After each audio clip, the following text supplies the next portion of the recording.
Esta película emplea representaciones dramáticas. Todas las palabras pronunciadas por los actores son citas exactas sacadas de entrevistas, periódicos y memorias de aquellos que lucharon.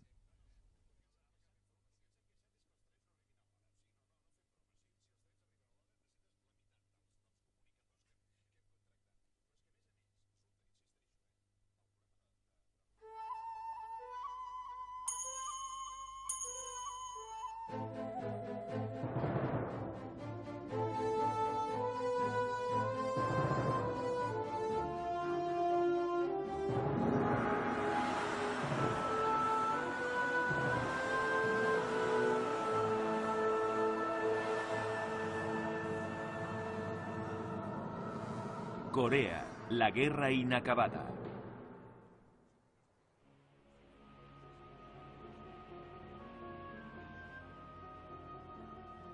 A finales del otoño de 1950, Estados Unidos envía a casa los restos de sus primeros hombres desde Corea.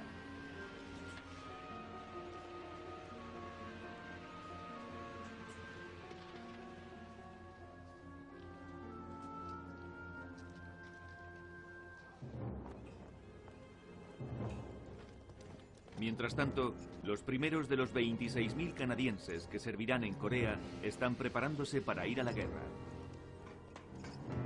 Charlie Fordes, un veterano combatiente de la Primera Guerra Mundial, va a casa para despedirse brevemente de su mujer y de su hija, aún bebé.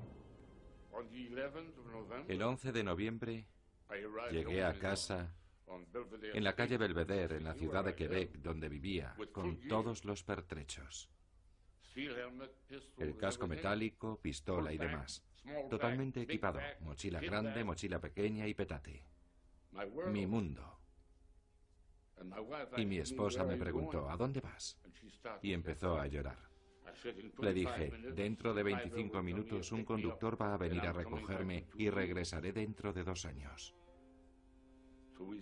Estábamos muy tristes y no comimos nada. Nos mirábamos uno al otro. Besé a mi hija y dije, volveré. Volveré.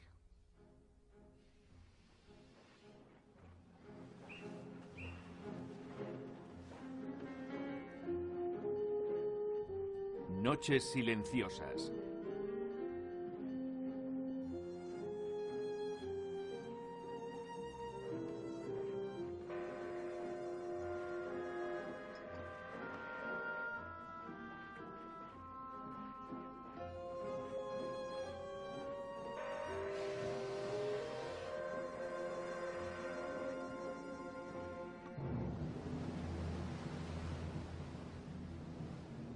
En noviembre de 1950, los canadienses están a medio camino en el Pacífico cuando se enteran de que China ha entrado en la guerra de Corea con un violento ataque. Las tropas chinas cruzan en tropel el río Yalu, la frontera de China con Corea, y metódicamente empujan a Estados Unidos y a sus aliados hacia el sur de la península de Corea. Además de Estados Unidos, otras 15 naciones han enviado ya 35.000 soldados a Corea. Y hay más en camino.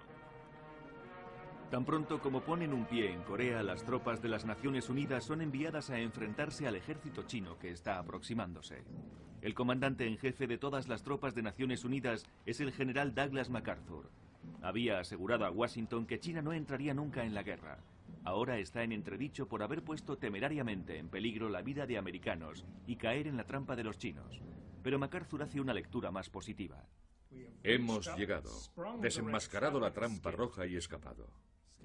La hábil retirada se ha llevado a cabo a tal velocidad que ha llevado a muchos comentarios de ignorantes corresponsales que nuestras tropas huían.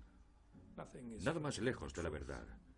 Nuestras tropas están con un espíritu excelente y en buenas condiciones. Washington encuentra difícil de creer las declaraciones del general MacArthur. Y un nuevo comandante en jefe de las tropas terrestres es enviado a Corea para tomar el control de la situación. El general Matthew Ridgway, un agresivo oficial militar de carrera, obtiene una impresión muy diferente de la situación y apuro del 8º Ejército norteamericano. El espíritu del 8º Ejército me preocupa mucho. Hay un definitivo aire de nerviosismo, de un sombrío presentimiento, de incertidumbre, de temor a lo que aguarda el futuro. Para mí está claro que los hombres han perdido parte de su confianza.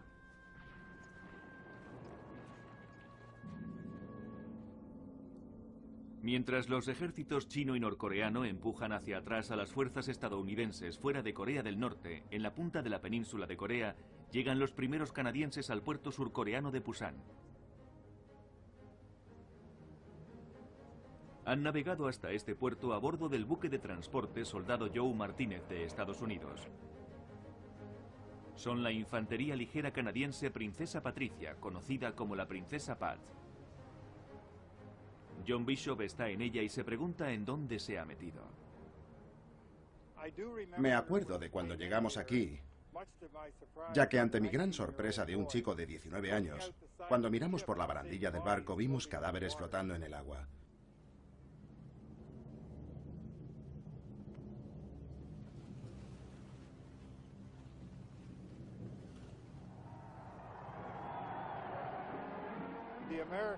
Los estadounidenses enviaron a una banda que nos amenizó mientras desembarcábamos.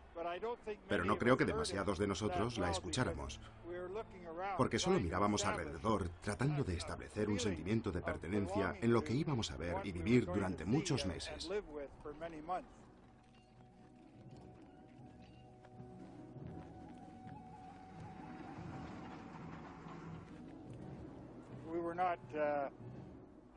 No estábamos ideológicamente relacionados a nada. No íbamos a una gran cruzada. Y creo que para la mayoría de nosotros, diría que posiblemente un alto porcentaje era como una gran aventura canadiense. Vayamos a ello. El Princesa Pat de Canadá llega al gran puerto del sur de Pusan. El teniente coronel Stone lleva a sus unidades a tierra para unirse a las fuerzas de combate de varios países. El jefe canadiense, el teniente coronel Gill Stone, un aguerrido veterano en combate, llega a tierra para enfrentarse a la demanda de Estados Unidos de que la Princesa Pat se incorpore inmediatamente al frente. Los canadienses se quedan a la espera mientras Stone va a hablar con el jefe estadounidense.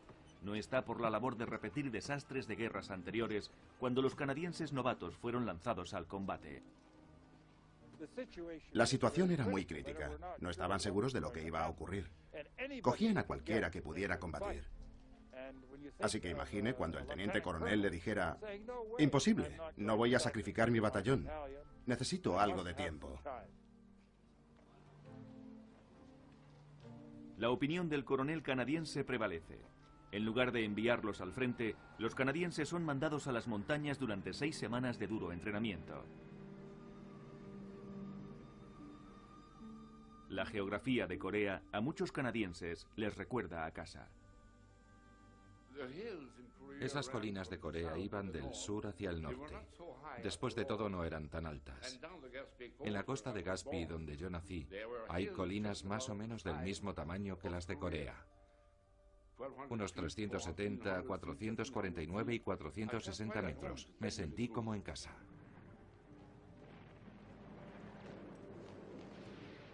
La guerra en Corea se lucha colina por colina.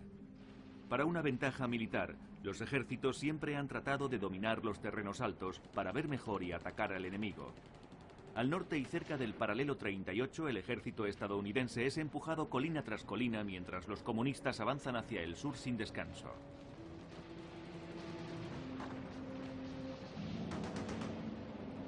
El empuje alcanza su punto máximo con una mayor ofensiva china en vísperas de la Nochebuena de 1950.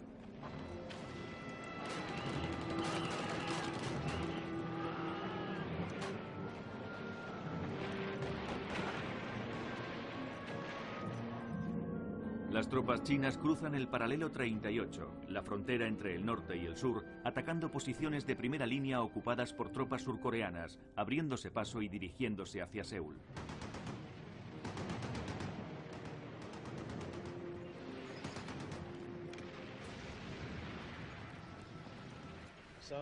El ejército surcoreano se ha roto y empieza a huir.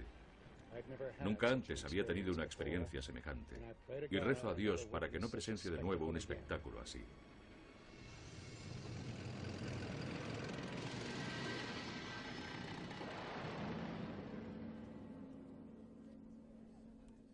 El atacante ejército chino está bajo el mando del general Peng Duai, un veterano de la guerra civil china y uno de los favoritos del presidente Mao. Nuestro primer encuentro con las tropas surcoreanas fue inesperado. Los aniquilamos. Comprendí las instrucciones de Mao. Ellos combinaron la internacionalidad para salvar Corea y el patriotismo para defender China. Ahora miren esto. Y fíjense.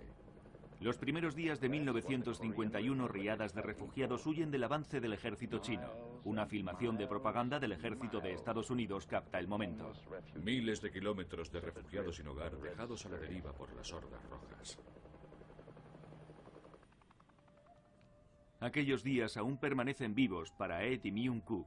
Se casaron y rehicieron su vida en Canadá después de la guerra, pero ahora están visitando Corea, su tierra natal, donde la familia de ambos temió a los comunistas. En su aldea de pescadores de Malipo, Ed Cook tiene solo 13 años cuando su padre le hizo partícipe de un terrible secreto. Yo era el hijo mayor y me llamó a su habitación para mostrarme lo que tenía. Y lo que tenía era veneno.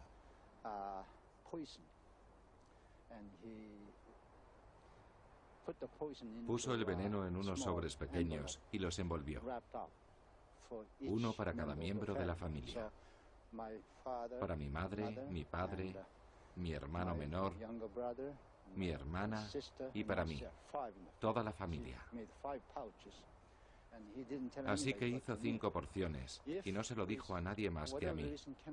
Si por algún motivo no podemos escapar y vienen para detenernos, debemos darle uno a cada miembro de la familia, incluidos tú y yo, y nos suicidaremos. Ese era el secreto. Mientras la familia de Ed Cook se prepara para lo peor, en Seúl, Myung-Kuk y su familia están casi solos en su barrio. Han recogido sus cosas, pero su madre no quiere irse. El padre de Myung desapareció en la primera ocupación de los comunistas. Esperando que quizá pueda aparecer, su madre les dice que se vayan sin ella. Mamá no quería marcharse, quería estar allí, deseaba quedarse. Y hasta tuvimos que suplicarle que se fuera. Así que finalmente accedió y vino con nosotros. En el puerto de Incheon, donde solo 60 días antes habían entrado las tropas victoriosas de MacArthur, la familia de Myung forma parte de una oleada humana, yendo en la otra dirección en completa retirada. Su medio de transporte es una barca de pesca cargada ya con 90 personas. Se convierten en gente de mar. Una barca repleta de refugiados sin ningún conocimiento sobre navegación y a punto de afrontar las tormentas de diciembre. Estábamos allí sentados, amontonados, y solo había un servicio para 100 personas. Y no había ni zona de comedor, nada. Nos daban comida a través de un agujero y nosotros la recogíamos. Solo un cuenco de sopa con un poco de arroz. Y todo el mundo se mareaba debido al movimiento. Así que había gente devolviendo el medio de todos. Era un infierno. Ed y Myung-Kuk y sus familias logran ponerse a salvo. Pero millones de surcoreanos quedan atrapados por el avance comunista. La situación militar es sombría. Los canadienses han terminado su entrenamiento y se preparan para incorporarse a los combates. En su camino encuentran los restos de un regimiento segregado de tropas negras de Estados Unidos y aprenden una cruda lección. Nos detuvimos en lo que podríamos llamar un matadero. No podíamos creerlo. Y para un chico de 19 años como yo fue como decir, ¿dónde me estoy metiendo? Y era para eso. Había toda una compañía de transporte, toda de negros, que había decidido descansar allí y pasar la noche. Y llegó una patrulla de combate china y los mató a todos, 65 u 85 personas. Y como también quemaron la aldea, había personas que se cocieron igual que si los hubieran metido en un horno. Fue una lección valiosa. El coronel Jim Stone, y tenía razón, dijo: chicos, vais a dejar vuestros sacos de dormir en un sitio, pero vosotros no dormiréis dentro de ellos, porque la mayoría de aquellos negros murieron tratando de salir de sus sacos de dormir, que estaban rajados y completamente llenos de sangre. Algunos habían logrado salir de su saco, pero otros no, así que supongo que por eso el coronel Stone tomó tal decisión.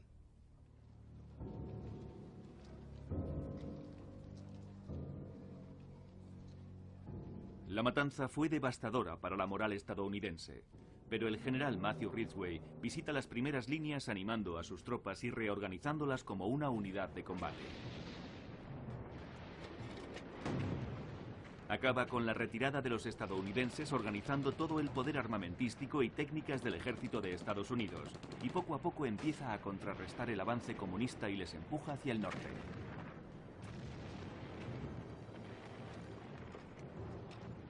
Hemos vuelto a ser un ejército de combate, no un grupo huyendo. Hemos recuperado nuestros muertos, heridos, armas y nuestra voluntad de luchar. Nos hemos levantado del suelo y hemos vuelto de nuevo a la lucha. Así es como los militares intentan ganar la guerra.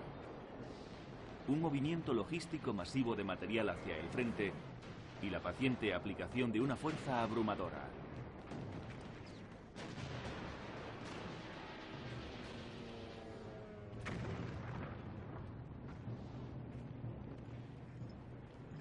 Cuando Charlie Forbes, un veterano de la Segunda Guerra Mundial con mucha experiencia, llega a Corea, se queda asombrado de la fuerza de Estados Unidos. Pude ver bombardeos, pude ver incendios por napalm, columnas de humo negro. La impresión que tuve fue, y ese fue mi primer contacto con la guerra de Corea, si hubiera podido ver una cosa parecida en Europa, hubiera podido ser una batalla del tamaño de una división o del cuerpo del ejército, con una concentración de artillería más allá de lo imaginable. Concentra más fuego allá abajo, sobre esa gente.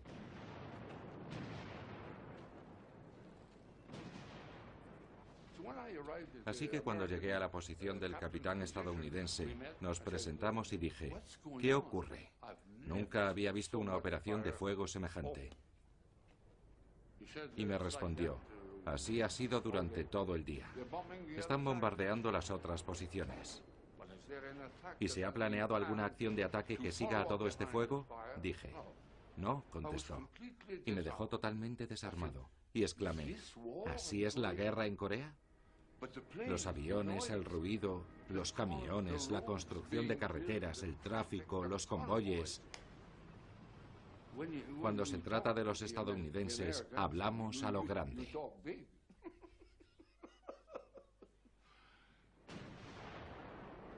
Los canadienses y demás aliados van equipados con armas y tanques estadounidenses. Los canadienses estaban impresionados, naturalmente, del poder armamentístico que poseían, y todo lo que teníamos era estadounidense.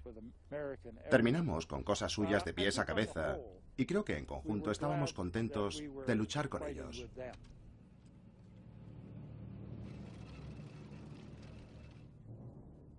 En abril de 1951, las tropas estadounidenses han retenido el avance de los chinos y están preparadas una vez más para cruzar el paralelo 38. Este es un momento crítico. El presidente Harry Truman y sus aliados quieren ahora acabar la guerra con un acuerdo negociado, poniendo como frontera el paralelo 38, la misma que ya existía antes de empezar la contienda. El general MacArthur resiste. Dice que en la guerra no hay sustituto para la victoria. Él quisiera devastar China. En privado, MacArthur critica al presidente a todo aquel que quiera escucharle. Él no ha estado nunca en Corea, y su ignorancia del lejano oriente y de sus gentes se ha convertido en una peligrosa responsabilidad. Es bastante evidente que sus nervios están a punto de una crisis. Y no solo sus nervios, sino lo que es más importante en un jefe ejecutivo de un país en guerra: su valor. Cuando MacArthur escribe una carta a un congresista y desafía públicamente la estrategia de Truman para acabar con la guerra, el presidente se pone furioso. Truman escribe en su diario: esto es la gota que colma el vaso. Insubordinación ante el rango. he llegado a la conclusión de que nuestro gran general en el lejano oriente debe ser destituido. Para Truman claramente está en juego un asunto constitucional. Los generales deben estar a las órdenes de los líderes elegidos. En la Casa Blanca, en mitad de la noche, el presidente le comunica a MacArthur que es relevado. Por ello he considerado esencial relevar al general MacArthur para que no haya ninguna duda o confusión sobre cuál es nuestro verdadero propósito y el objetivo de nuestra política. El presidente Truman ha relevado del mando al general MacArthur y yo he sido asignado para reemplazarle como comandante supremo en el lejano oriente. Y opino que su relevo podía haberse realizado con más mano izquierda.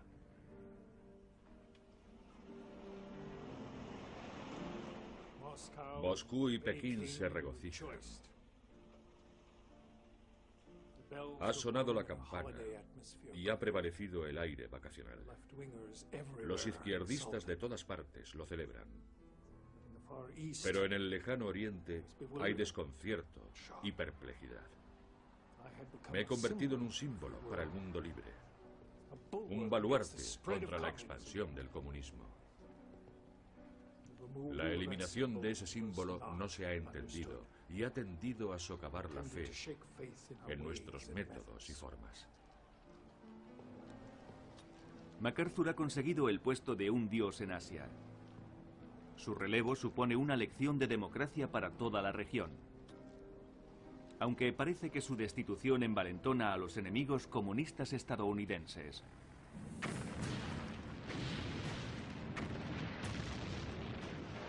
Pocos días después de la salida de MacArthur, los chinos rechazan la propuesta de Truman y lanzan una ofensiva masiva. Se precipitaron en tropel sobre el paralelo 38 dirigiéndose a Seúl. Para detener a los chinos, las fuerzas estadounidenses se concentran en un lugar llamado Kapyong. John Bishop ha vuelto al lugar donde él y 900 soldados canadienses llegaron y montaron el campamento, preguntándose qué estaba ocurriendo. Estábamos bastante recelosos, ya que no nos podíamos imaginar por qué nos habían traído aquí. Pero supongo que el 8º ejército debía de haber tenido alguna noticia de que algo iba a ocurrir.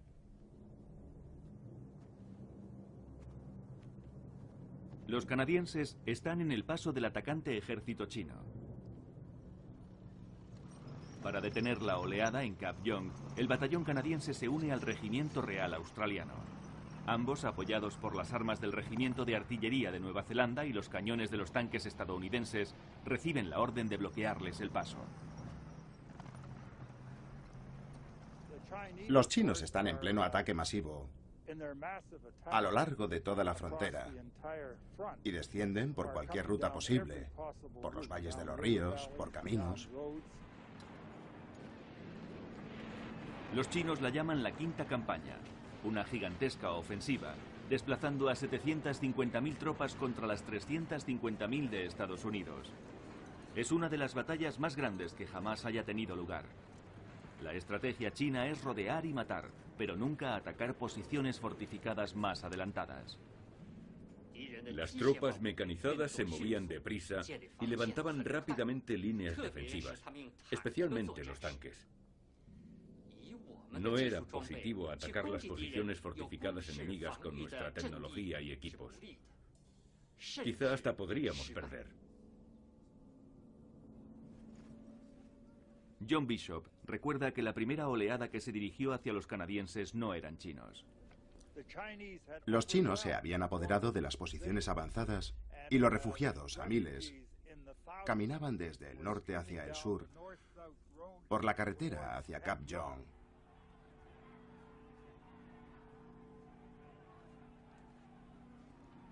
Desde el comienzo de la guerra, las fuerzas norteamericanas creían que en sus líneas se infiltraban soldados chinos y norcoreanos que supuestamente se escondían entre las columnas de refugiados.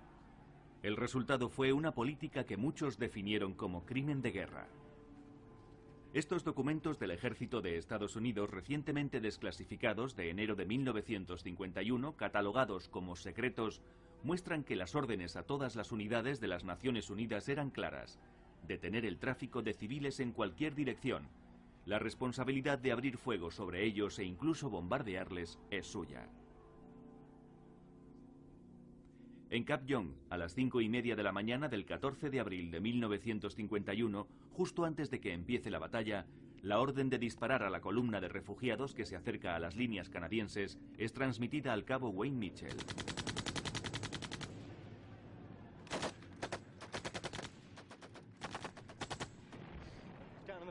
Abajo en el valle había una riada de refugiados, parecían cientos o miles, pero nos dijeron que se habían infiltrado enemigos entre ellos.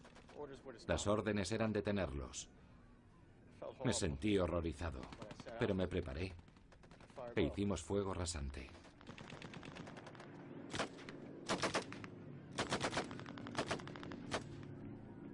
Este informe de la inteligencia estadounidense después de la batalla declara: el octavo ejército ordena que los civiles sean alejados de las primeras líneas por la artillería o con armas ligeras, pero resultó difícil abrir fuego debido a las vacilaciones de los soldados jóvenes para disparar directamente a grupos de viejos, mujeres y niños. Cerca de Cap Young, 3 aviones de Estados Unidos sobrevuelan el valle ametrallando y bombardeando a los civiles.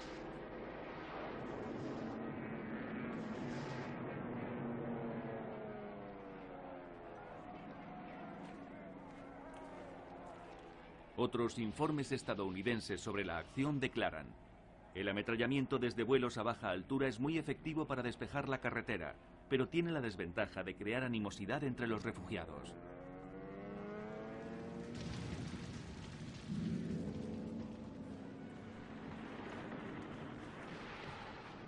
En la principal batalla de Cap Young, las fuerzas chinas con 6.000 hombres atacan la posición australiana. Los australianos luchan fuertemente apoyados por los disparos de los tanques estadounidenses.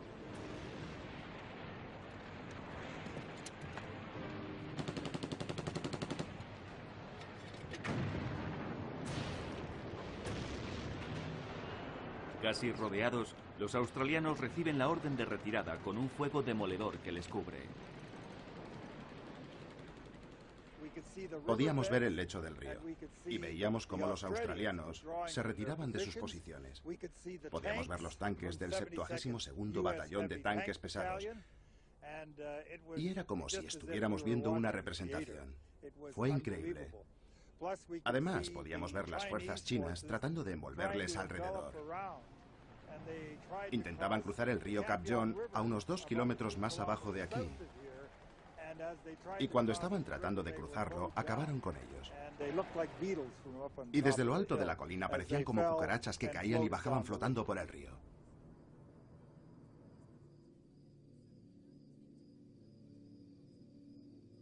Ahora los canadienses están solos bajo la luz de la luna. La mayoría de los ejércitos modernos son reacios a atacar de noche. Los chinos no. Les gustan los ataques nocturnos. Cualquier cosa para una mayor sorpresa, confusión y aplastar al enemigo.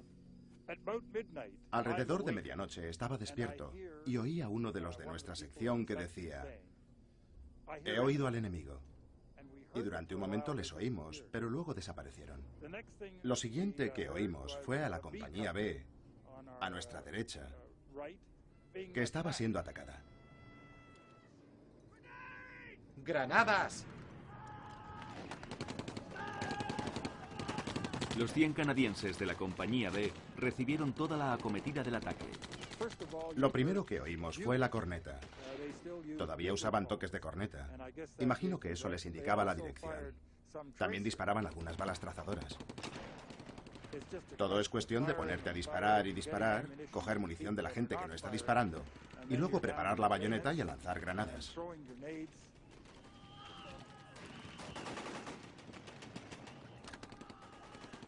Son buenos, silenciosos como ratas, con esos zapatos de goma que llevan. Entonces oyes un silbato y se levantan con un grito a pocos metros de nuestras posiciones y atacan.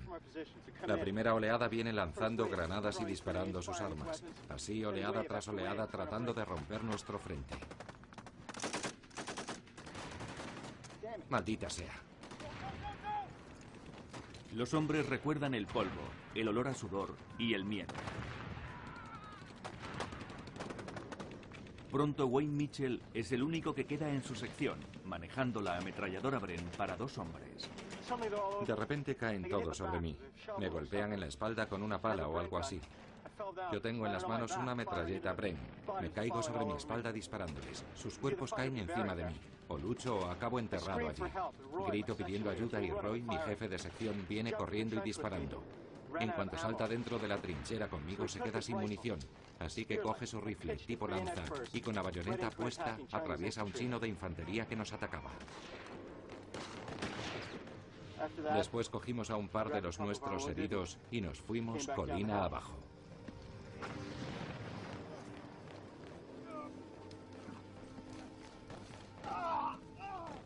En la batalla de Cap John, mientras que algunos regimientos estadounidenses fueron rotos, los canadienses conservaron su terreno, demostrando las tácticas aprendidas de forma dura en la Segunda Guerra Mundial. Después de la batalla, el campo está cubierto de muertos de ambos bandos. Un regimiento británico en un valle próximo sufre el 90% de bajas. Las Naciones Unidas pagan un alto precio por mantener su línea. La masiva ofensiva china en la primavera de 1951 fracasa.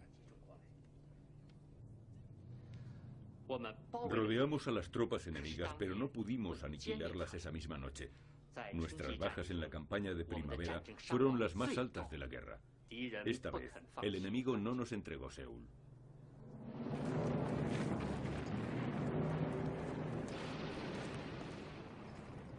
El gobierno de Estados Unidos llamó a Corea una acción policial, no realmente una guerra. Los hombres que lucharon en esa colosal batalla lo ven de modo diferente. El 8º Ejército de Estados Unidos, del que nosotros formábamos parte, tuvo 7.000 muertos y heridos. Y los chinos tuvieron 70.000. Y sin calcularlo demasiado, a excepción de Stalingrado, hay que remontarse a la Primera Guerra Mundial para encontrar una cantidad semejante de víctimas. Así que si eso no la convierte en una guerra, no sé qué podría convertirla.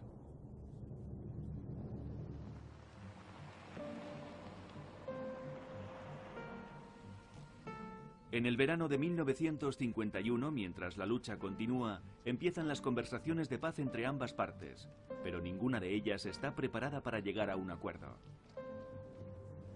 Un día los comunistas llegan a las conversaciones armados y un noticiario saca partido de ello. Nuestro cámara ve a los comunistas tratando de esconderse con sus armas entre los arbustos, pero el incidente está ya filmado de forma imperecedera para el noticiario.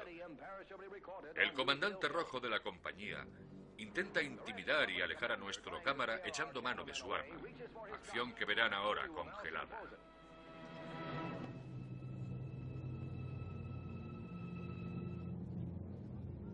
Estados Unidos responde ametrallando los cuarteles generales de las delegaciones de Corea del Norte y de China.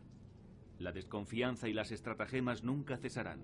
Las conversaciones continuarán durante más de 1 año y medio, al igual que harán los combates.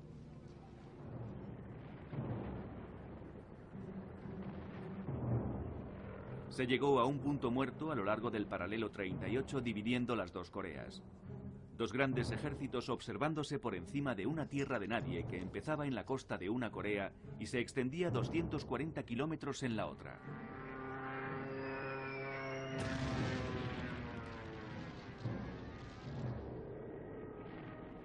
Estados Unidos empezó a bombardear las líneas norcoreanas y chinas con la mayor cortina de fuego por aire y artillería en la historia. Una campaña celebrada por las filmaciones de propaganda de Estados Unidos. Los pilotos de la primera ala aérea de la Marina lanzan sus cohetes justo sobre las madrigueras comunistas. Primero, un gran apoyo aéreo.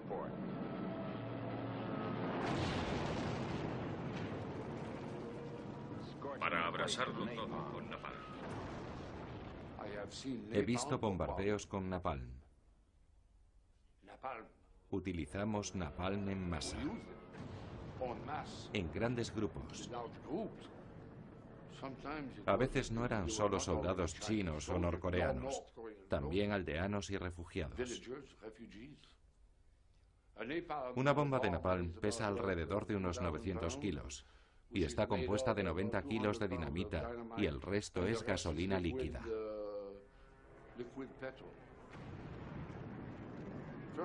Primero la bomba cae al suelo, cae desde la panza del avión, golpea el suelo, rebota, explota y esparce todo su contenido alrededor.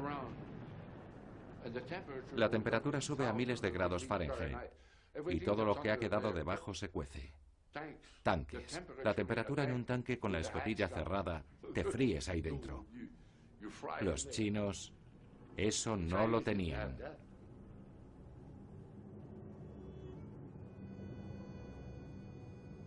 Al mando está el general Duping, encargado de la moral de los chinos y norcoreanos. Los aviones enemigos nos bombardeaban día y noche. Sus ametralladoras de largo alcance nos desactivaban día y noche. Puede imaginarse la extenuación. Nuestras tropas habían perdido casi la mitad de sus hombres. Necesitábamos urgentemente descanso y reabastecernos. Para hacer frente al bombardeo constante, el ejército chino decide hacer profundas excavaciones. En el paralelo 38 se construye una defensa de la que se enorgullecen. Es una versión subterránea de la Gran Muralla China.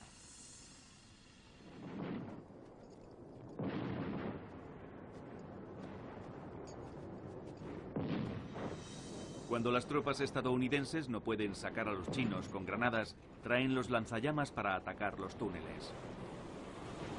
Fríelos, quémalos, cuécelos. Los encontramos a 3 metros bajo tierra. Miles de soldados chinos fueron atrapados en túneles hundidos sin comida ni agua, pero la mayoría encontraron una forma de sobrevivir. El historiador militar Bing Yo. Incluso se habla de soldados que se comían la pasta de dientes y bebían orino. En fin, eso era muy corriente. Salir de esos túneles también era muy difícil, y algunas veces las entradas eran derrumbadas. Tenían que excavar para salir. Así que era muy, muy difícil.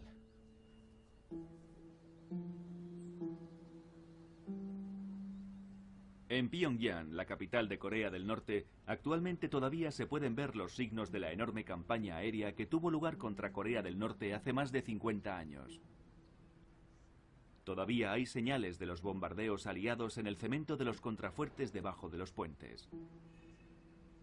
El capítulo más largo de esa campaña aérea se lanza en agosto de 1951. Se la llama Operación Estrangulamiento.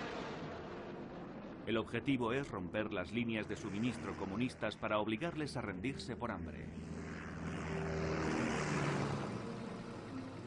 En 250 días, la Fuerza Aérea y los pilotos de la Marina realizaron 90.000 misiones. Las armas, potentes explosivos, napalm, bombas de fragmentación y cohetes. Los blancos, prácticamente cualquier cosa que se moviera. Locomotoras, trenes, hacer trizas los raíles, las áreas de concentración, puentes, carreteras. Incluso las películas de propaganda china admitían que conducir un camión para el ejército chino se había convertido en la tarea más peligrosa en la guerra de Corea. Naturalmente muchos de ellos debían conducir durante la noche y también la mayoría debía de hacerlo sin luces. Eso significaba que si encendías las luces te exponías a los bombardeos nocturnos. Los norteamericanos siempre tenían bombardeos sobrevolando de noche esas líneas de comunicación y era muy peligroso. La carretera fue bombardeada muchas veces. Todo puente en Corea de 20 metros de largo fue bombardeado varias veces. Lo reparaban y volvían a bombardearlo. Y los norteamericanos también lanzaban esas minas o bombas en las que se puede accionar la explosión o inhabilitarlas. Así que fue muy difícil para los conductores. Más de 34.000 camiones fueron destruidos. 1 de cada 5 conductores de camiones del ejército chino murió en acción, aunque el porcentaje de víctimas se dobla entre las tropas en las líneas del frente.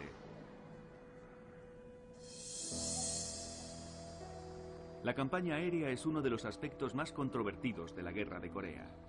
Con la excusa de que el enemigo podía esconderse en cualquier parte, la Fuerza Aérea de Estados Unidos, violando las reglas de guerra, buscó el blanco en los civiles, en sus casas, aldeas, pueblos y ciudades. Actualmente en Corea del Norte el recuerdo de esa campaña aérea todavía está latente. En la granja colectiva de Taekam, el encargado Park Jae-hong recuerda a los aviones estadounidenses. Dice que iban a bombardear la aldea día sí, día no, pero una incursión sobresale. Primero, oíamos el ruido de los motores de los B-29 y muchos más aviones pequeños. Algunos granjeros se fueron al refugio, pero los demás no pudieron. Dispararon las ametralladoras desde los aviones y los granjeros se quedaron confusos. Luego empezaron a lanzar un montón de bombas.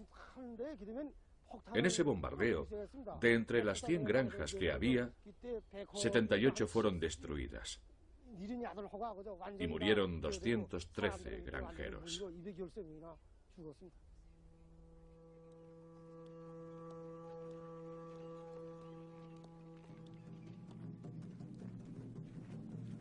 En Corea del Norte, las películas de propaganda muestran un elaborado intento para movilizar a toda la sociedad bajo tierra.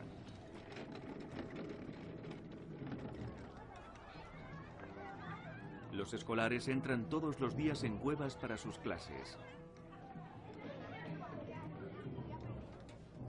Hay tiendas y hospitales subterráneos.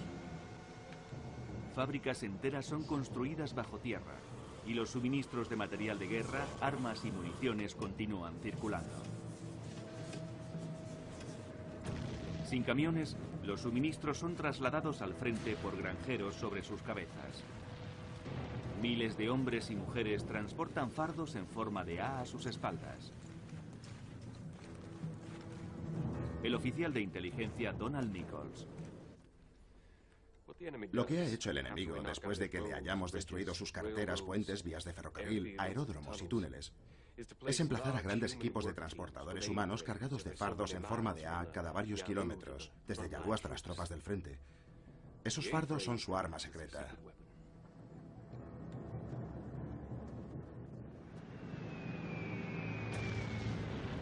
La masiva campaña aérea contra Corea del Norte puede que no pare el suministro de armas y municiones hacia el frente, pero tiene éxito en cuanto a evitar que lleguen la mayoría de alimentos a las tropas comunistas. Les llega menos del 40% de la comida necesaria para su supervivencia.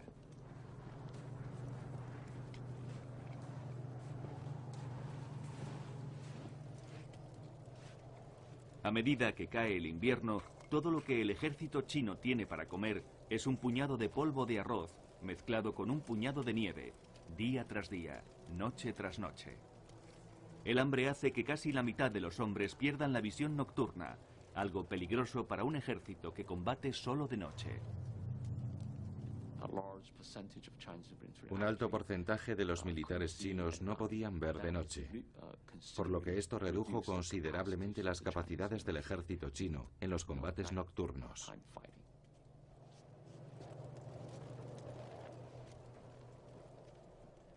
Soldados hambrientos empezaron a saquear el campo coreano buscando comida desesperadamente. Eso preocupaba al general Dupin. Eso me preocupaba.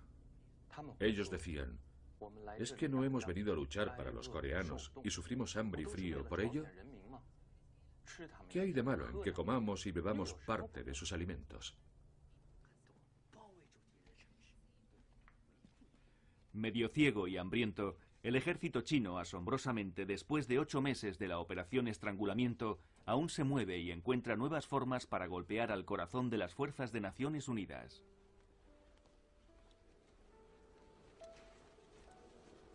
En cada soldado hay ciertos momentos en sus experiencias de la guerra que dejan una huella imborrable.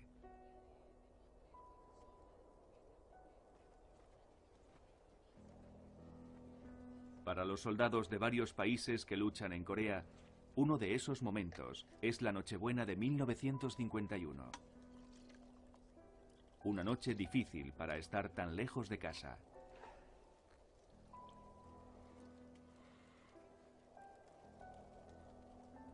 Charlie, tráeme mi bayoneta.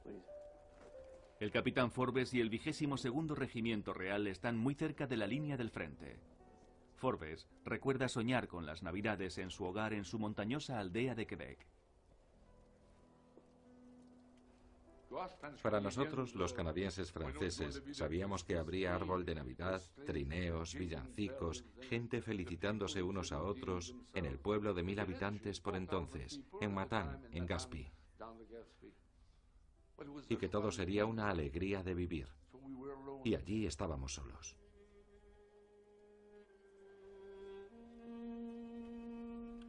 Llegan noticias del cuartel general que marcan aquella Nochebuena de forma memorable. Hoy, a medianoche, después de guardar una hora de completo silencio, a las 12 en punto, durante 15 minutos, abriremos fuego con todo lo que tengamos. Feu de joie. Es fantástico. Yo dije, eso es lo que haremos. Cogeremos bombas de fósforo de las pesadas, no de las ligeras, de las de 5 kilos. Cambiaremos los fusibles, les pondremos unos de tiempo. Y las dispararemos desde las trincheras entre 1800 y 3000 metros en el aire. Que exploten. Las dispararemos como una salva. Esa será nuestra participación en el espectáculo. A lo largo de la tierra de nadie hubo un silencio durante una hora. Luego vino la obertura de Navidad.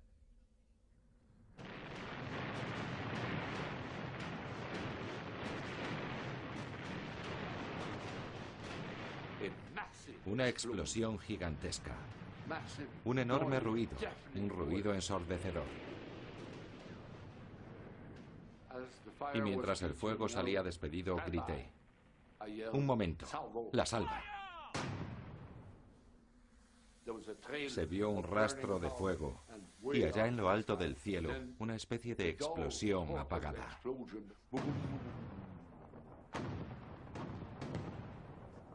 Y entonces de pronto se puso todo blanco, como una sábana blanca de fuego, viva, cayendo como una cortina de leche abrasadora, a unos 30 metros sobre la posición china. Todo el mundo aplaudió. Y Charlie Labonté llegó en aquel momento con una cafetera, pero se podía oler el ron desde Tokio. Oh, Dios mío. Oh, no, era un buen ron. Encendimos un fuego y todos nos reunimos en torno a él. Todos con las tazas llenas felicitándonos. ¡Feliz Navidad! Y bebimos juntos. Nunca, nunca lo olvidaré. Después todo volvió a quedar en silencio.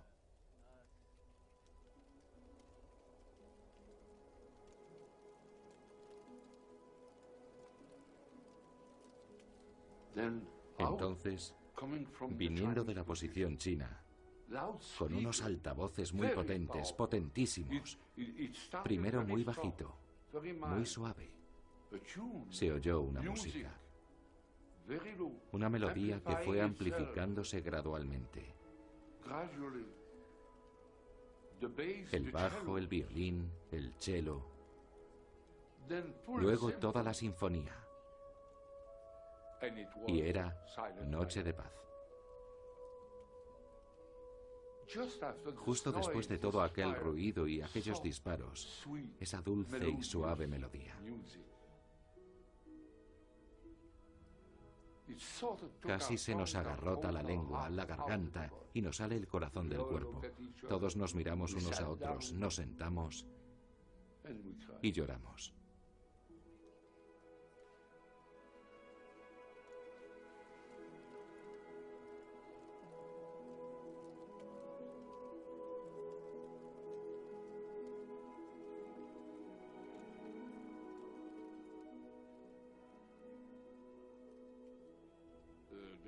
Los chinos utilizaron nuestra propia herramienta para ablandarnos el corazón. Nos estremeció a todos. Algo sutil, Una forma de herirte muy sutil. ¿Cómo pueden herirte tan profundamente sin necesidad de golpearte la cabeza con un palo?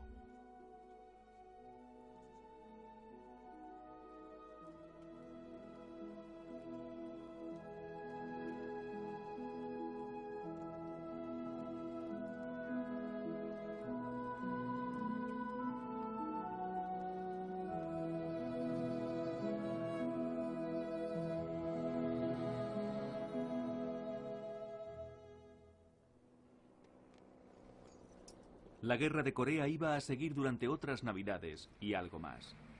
Morirán millones más. Y Estados Unidos será acusado de desplegar secretamente nuevas armas. Las armas biológicas.